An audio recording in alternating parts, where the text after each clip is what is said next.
Bienvenue dans la quatrième partie de notre face match. Nous allons commencer par créer la connexion à notre base de données via PHP. Ensuite, nous verrons la création d'un script permettant d'alimenter notre table photo précédemment créée, donc dans la troisième partie.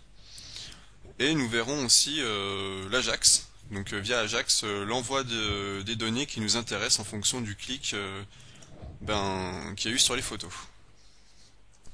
Allez, c'est parti. Donc on va commencer par créer un nouveau fichier.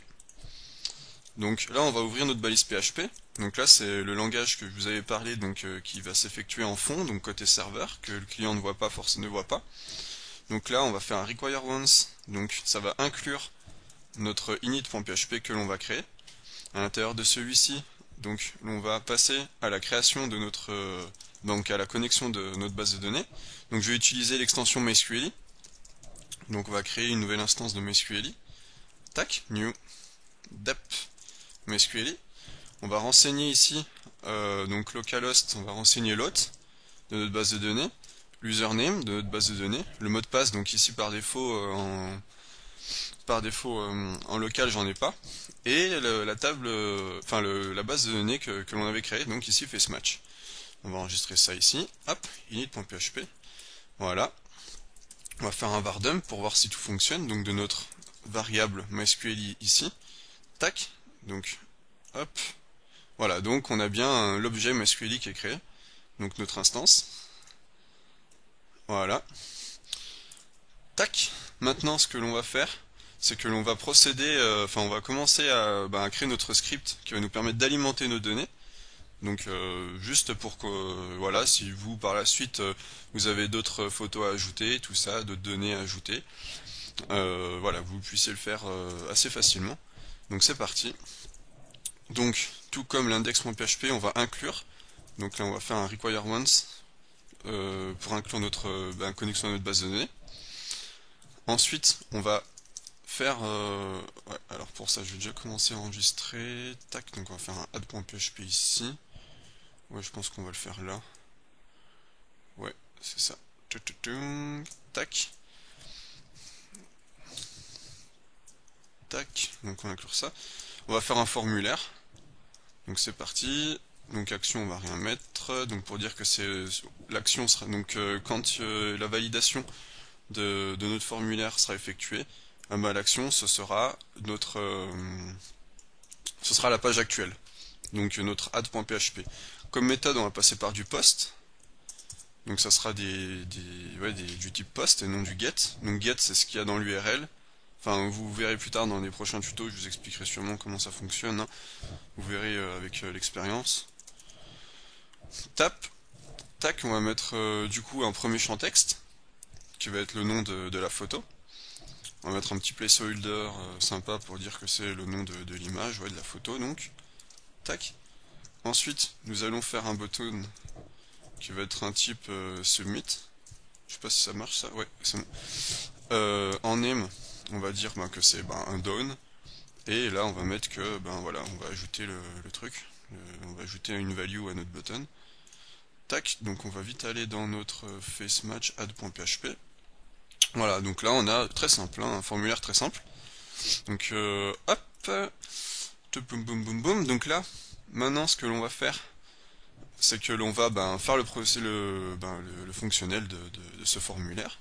Donc if iset post. Donc là on met post parce qu'on a bien notre méthode post ici. If iset post done.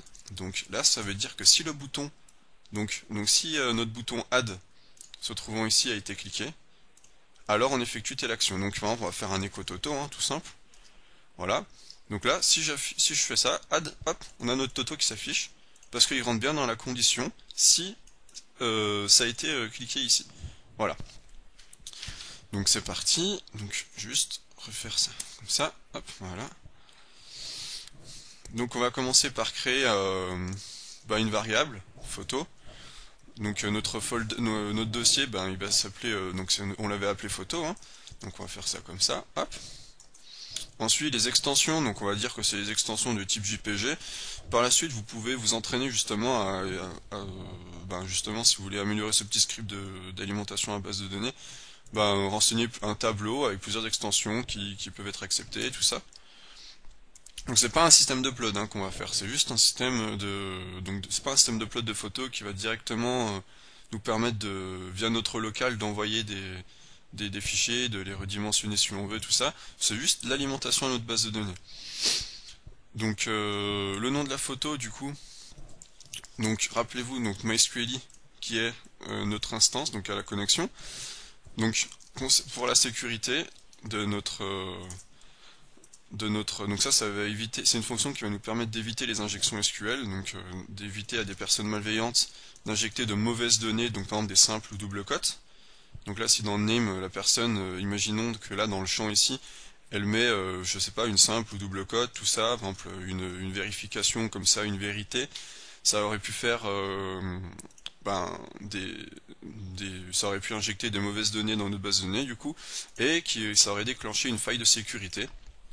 Et il aurait pu parcourir par exemple notre base de données. Donc si vous avez des informations sensibles du type des comptes utilisateurs et tout, il aurait pu y récupérer. Donc voilà, ici ça sert justement notre... D'ailleurs c'est pas MySQL ici, hein. C'est Real Escape String, voilà. Ça nous permet d'échapper justement tout type de caractères qui peuvent casser une requête SQL. Voilà, donc ici on va effectuer notre requête. Donc une fois que le bouton est cliqué, on attribue un folder, on attribue une extension. Notre name, c'est le post name, du coup c'est la valeur qui est ici. Donc post name égale name. On aurait pu mettre nom photo, hein, mais moi j'ai préféré mettre name, donc attention, hein, c'est pour pas que vous... Enfin voilà, vous aurez pu confondre, donc voilà, on aurait pu mettre nom photo. Donc ici, donc elle sera sécurisée. Ensuite, on va effectuer une requête SQL ici. Donc comme je vous l'avais dit dans la troisième partie, c'est comme vous vous rappelez, je sais pas si vous vous souvenez, quand on était ici, on pouvait faire une requête SQL et ici j'avais fait un insert into dans la troisième partie. Ici on va l'exécuter dans notre PHP ici. Voilà, donc on va faire un insert into, donc un insert into donc dans notre table photo. Ici, on va setter déjà. Tac, on va le mettre tout de suite ici là. Hop, on va setter un token. Donc rappelez-vous, hein, on reprend les mêmes colonnes, hein, donc la même structure. Donc on a un token, un name, un pass, un score et un ID qui s'auto-incrémente automatiquement. Donc ici on va mettre donc notre token, on va dire que c'est un MD5. Donc hop, notre MD5, donc notre crypt, c'est notre cryptage. Hein. Donc on va faire un MD5 de notre nom. Du coup ça va être une chaîne de 32 caractères comme je vous avais dit dans la troisième partie. Donc c'est un hash, donc c'est irréversible. On peut pas le décrypter. Hein. Hop, donc ça va être un MD5. Face match. On va concaténer, donc du coup on va additionner notre name. Attendez, je pense que le mieux c'est que je vous fasse une démo hein, de ce que l'on va faire. Donc tac tac tac, donc on va afficher un var dump de notre MD5 déjà, de notre name. Tac. Voilà, donc déjà on va juste afficher ça. Donc le var dump de notre name, du coup on va mettre test. Voilà, ça c'est l'équivalent du MD5 de notre test. Donc si test, c'est l'équivalent de ça. Si je remets test, c'est toujours ça. Si je mets Toto, le MD5 c'est ça. Du coup. Là, ce que l'on va faire, c'est que pour plus de sécurité, enfin voilà, on va concaténer du coup donc on va additionner name. Donc si vous voulez plus, comme JavaScript avec la calculatrice, sauf en PHP c'est un point, avec, j'ai décidé de mettre facematch with. Du coup vous allez voir que par exemple là c'était le Toto, ce sera plus le même MD5. Hop, voilà, parce qu'il y a une concaténation. Donc c'est par exemple test, là si vous imaginez que c'est un test, plus LuisTiti facematch, voilà. Donc facematch LuisTiti, voilà. Donc là on va renseigner ça dans notre base de données dans un premier temps. Hop. Ensuite nous allons renseigner tout simplement notre name et notre pass. Donc c'est parti. Donc je vais décommenter ça. Hop. Donc facematch LuisTiti. Oui, hop. Comme ça. Ensuite notre name. Donc le nom de la photo qui va être du coup la variable ici. Hein. Tac. Hop. Ensuite, donc le pass, donc le chemin où se trouve l'image. Donc c'est une concaténation donc, de notre folder que l'on a créé ici, donc de notre photo. Et ici, on va mettre un str2lower, donc pour tout mettre en minuscule, de notre name ici. Donc ça va être, enfin vous allez voir, plus une concaténation avec l'extension. Donc je pense que ici, on va, avant d'enregistrer la donnée, le mieux c'est de vous montrer ce que ça va donner. Donc le pass sera l'équivalent de, donc on va faire un var dump de notre folder concaténé avec notre str2lower de name et de l'extension. Voilà, on va tester. Donc par exemple, si on a une photo qu'on va appeler test, eh ben, le chemin sera photo test.jpg. Donc automatiquement, les noms seront en minuscules de nos photos. Comme ça, on pourra mettre notre name. Ici, on mettra le nom de la personne, sera en majuscule. La première lettre sera en majuscule, si vous désirez la mettre en majuscule dans votre champ. Et le nom de la photo sera en minuscule, du coup. Voilà, pas de souci là-dessus. Tac. Donc maintenant que ça c'est fait, on va pouvoir décommenter. Hop là. Ensuite, on va faire un header location. Donc qu'est-ce que c'est? Notre header location, il va nous permettre justement de rediriger, une fois que nous avons effectué tout ça là, à la suite, on va réactualiser la page. Voilà, on va réactualiser la page. Tac, donc c'est parti, on va tester notre script maintenant. Tac. Alors, qu'est-ce qu'on avait mis comme nom de fille? Tac, donc le nom de nos photos, c'était quoi? On avait un Ashley. Tac, on avait ça. Ok, on avait celle-ci. Donc on va commencer, on va mettre un Ashley. On va mettre Ashley. Donc Ashley. Hop, comme ça. Donc là, on n'a pas de données pour le moment. On va y ajouter add. Donc là, hop. Voilà, donc là maintenant on a bien notre Ashley, on a une nouvelle donnée, car par défaut, rappelez-vous, on avait mis par défaut, on avait renseigné une valeur à 2000 au niveau du score. Voilà, donc on a bien notre donnée qui s'est ajoutée. Hop, on va maintenant on va mettre Brenda. Hop, voilà. Ensuite on a Emma. Tac, voilà. Stacy. Tac. Et pour finir, on a Whitney. Whitney. Hop. Voilà. Et là, miracle, on a bien les données qui sont bien affichées. Donc on peut les récupérer, tout ça, on peut les manipuler comme on veut. Elles sont bien enregistrées. Voilà, voilà. Maintenant, ce que nous allons faire, c'est que l'on va afficher ces données-là sur notre page FaceMatch. Donc sur notre FaceMatch, ici, on va les afficher justement de manière aléatoire. Donc c'est parti. Pour ce faire, on va commencer par... je préfère isoler ça dans un autre fichier. Donc on va isoler du coup la partie qui nous intéresse, donc notre duel. On va nos deux photos, on va les isoler. On va créer un nouveau fichier, donc require once, qui va s'appeler... Donc ça va être... on va dire qu'il va être appelé par Ajax. Celui-ci va être sollicité par l'Ajax. Donc je préfère l'appeler Ajax Duel. .php. Donc c'est juste des simples conventions que moi je me suis mis. Voilà, vous n'êtes pas obligé de faire pareil, hein, mais pour moi je préfère ça parce que c'est plus propre pour moi, donc à mon sens. Voilà. Donc on va créer ce fichier là maintenant. Donc déjà on va créer le répertoire. Tac, c'est parti. Nouveau.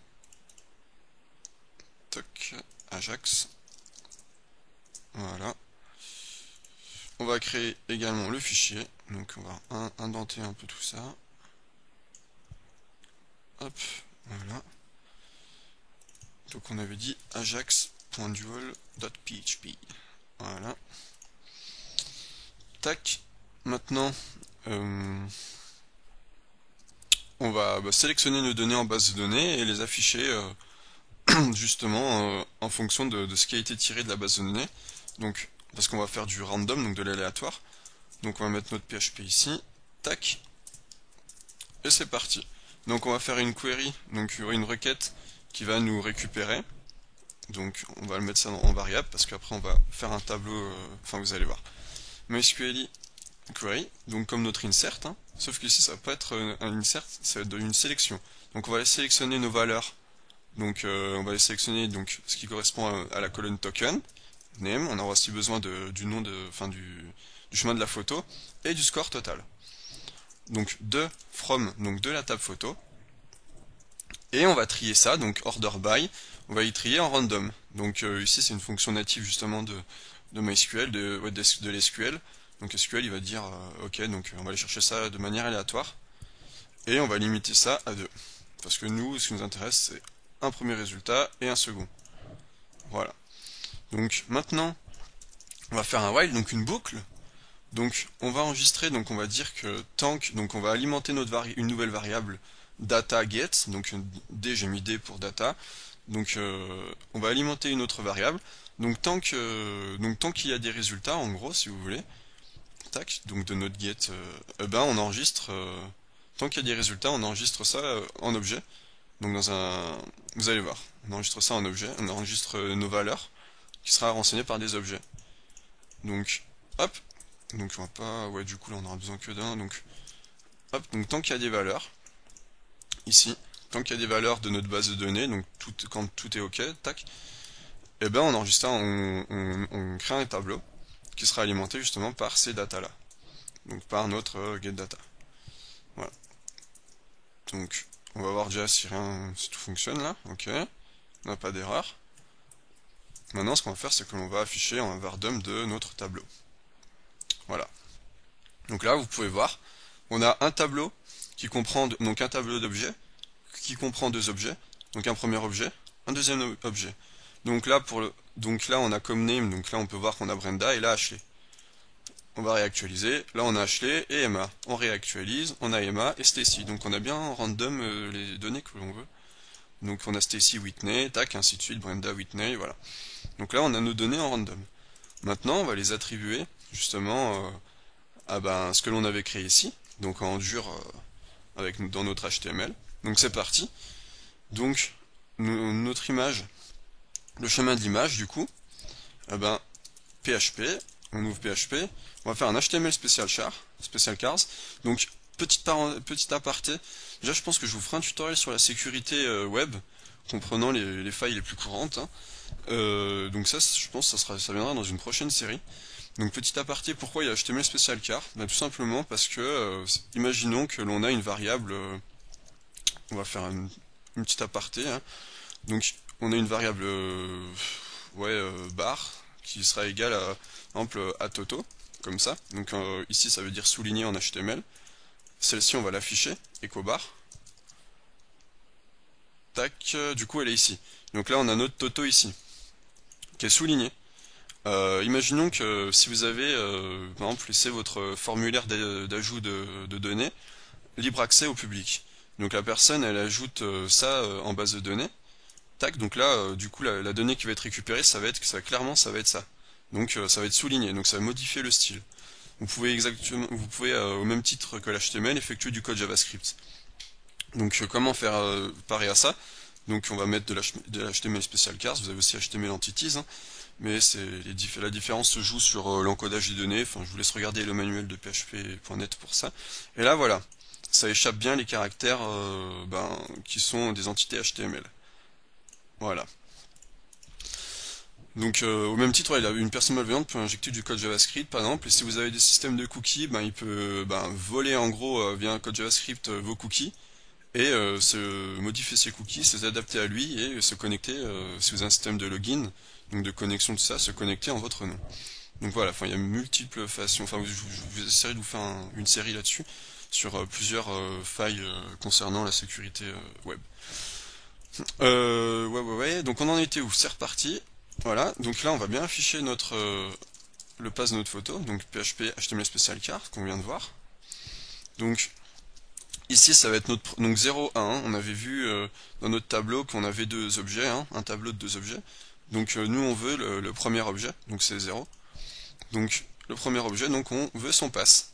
Donc on fait comme ça, dans notre premier objet, on veut le pass de notre voilà, le pass de notre premier objet. Donc je pense que je vais tout simplement, on va garder notre tableau d'objets. Voilà. Donc là on a bien Ashley. Là si on rafraîchit, par exemple, on a une autre Whitney. Donc là, il y a deux Whitney parce que j'ai pas encore renseigné là, hein, le même. J'ai pas encore renseigné le pass ici. Tac. Tac tac. Donc là, vous voyez bien. Donc dans notre premier tableau, on a un objet, le rose, donc qui a un index. Donc l'offset de notre tableau c'est 0. Donc c'est pour ça que ici, je renseigne le rose, donc le tableau 0 et pass. Du coup, le pass. Donc on vient chercher le pass qui est celui-ci. Donc on a bien il va bien chercher dans notre image SRC le pass correspondant. Donc il faut bien. Voilà. Maintenant donc le alt. Donc on va renseigner du coup le name. Hein. Donc c'est parti.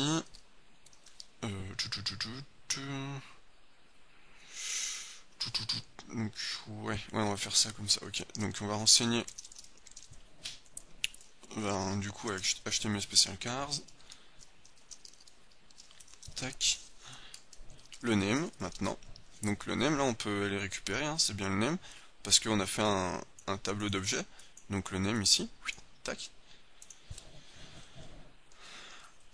Hop.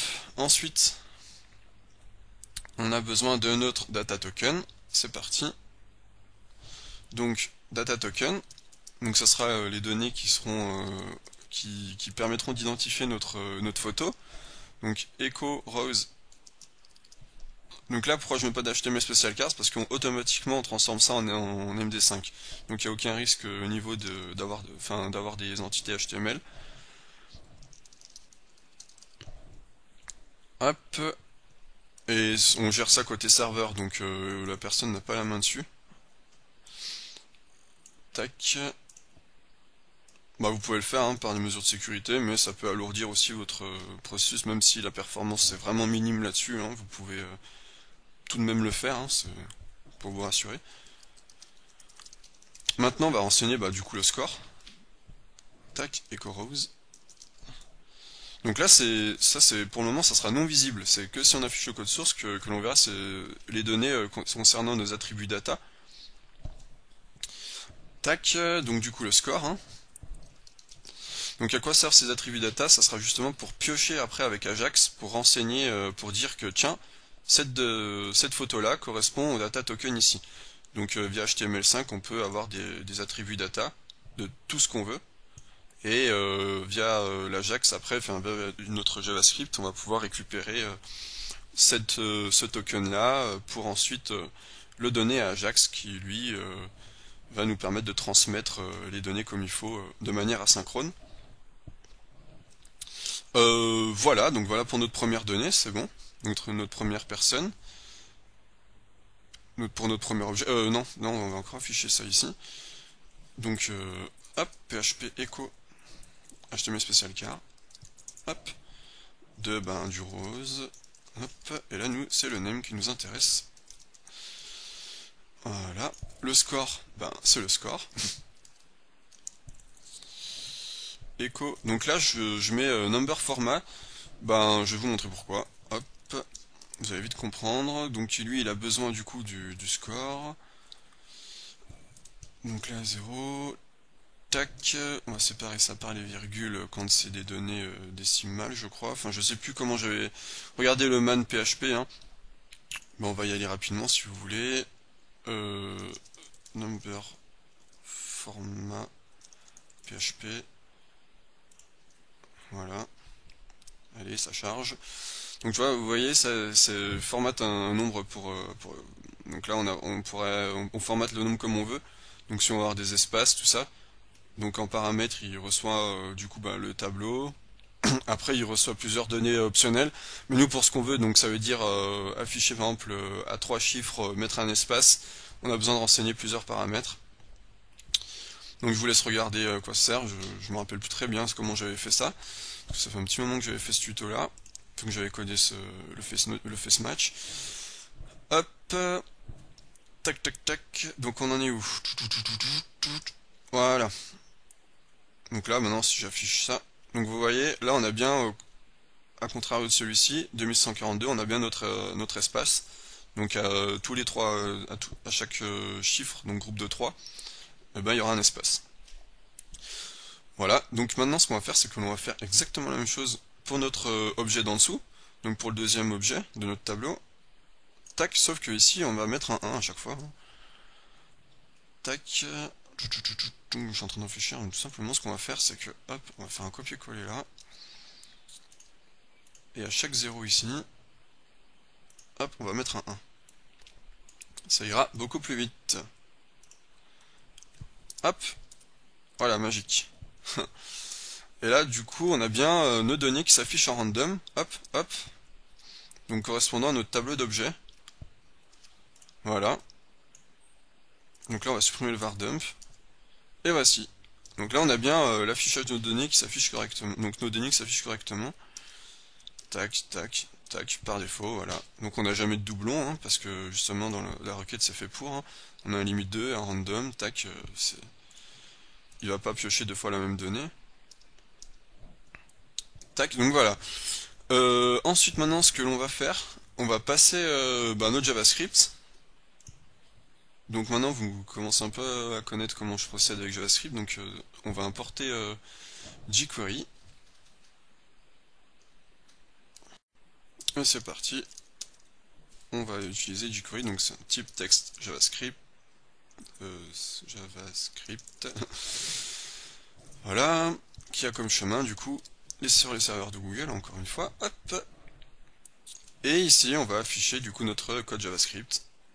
Tac, c'est parti. Hop. Donc, une fois que notre document est chargé, dès qu'il est prêt à être utilisé, hop, on va pouvoir, du coup, on va juste faire un test, voir si tout est bien inclus. Tac, alerte auto. On a bien notre alerte auto qui est ici. Ok. Donc tout fonctionne pour le moment. Ensuite, donc dès qu'une photo, donc rappelez-vous, on avait une classe. Donc là, je vais pouvoir supprimer ça. Hop.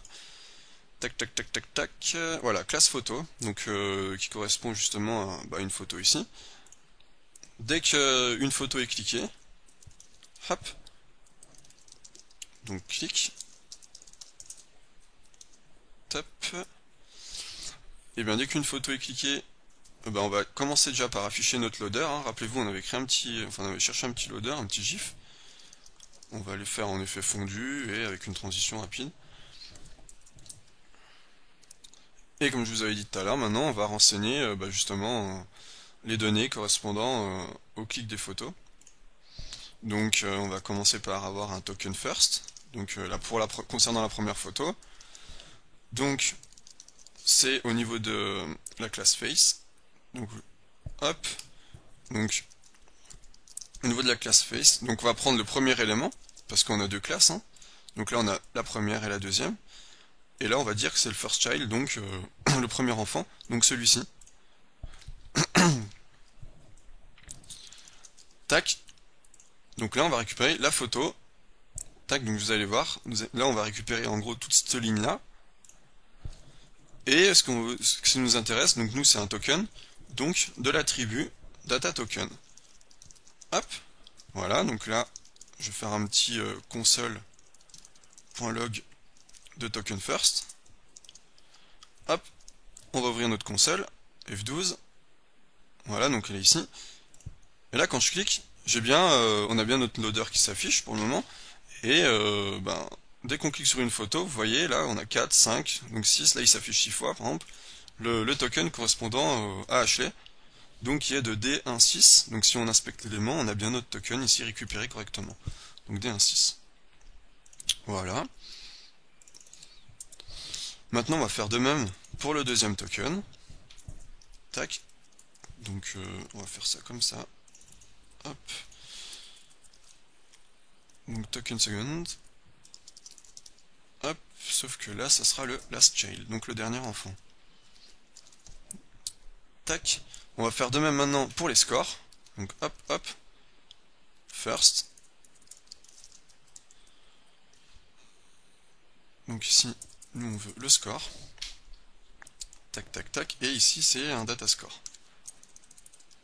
Donc est-ce que tout est bien? Score first, score second, oui, je pense que là c'est bon. On va aussi avoir une variable winner, donc il faut bien évidemment un winner, donc un perdant aussi. Et donc ça sera du coup le score du winner, là, et on mettra... attendez... ouais, ça c'est le score du winner, et ça c'est le score du loser, donc du perdant. maintenant via notre token de notre première donnée, donc token first.